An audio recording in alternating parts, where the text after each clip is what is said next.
Marimar, alam mo ba yung chismis? Pare, ano yun? Kwento mo nga sa akin. Ito na nga, yung anak ni Aling Marites sobrang ganda. Sobrang dami na may gusto sa kanya pero ayaw na kasi baka daw siya mabuntis. Uy, oo nga.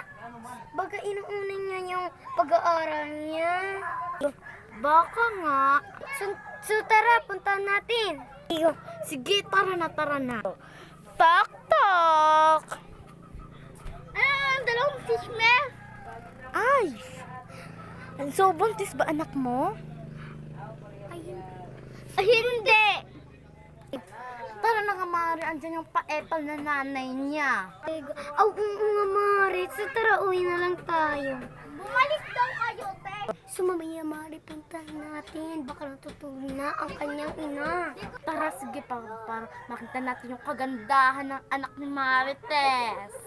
So, tara na. Punta na tayo, Mari. Sige, Mari, punta na tayo. Baka natutulog na yun. Tok, tok! Ano po yun? Sa to ba, Bena, ayaw mo talaga ng magjowa? Oo po.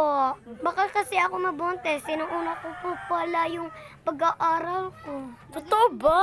Mm-mm. O sige, babay na. Tara, Mari, uwi na tayo. Ang ganda pala ng anak ni Aling Marites. Sige, uwi na tayo. Baka maghihintay yung anak natin. So tara, uwi na tayo. Baka yung mga anak natin ay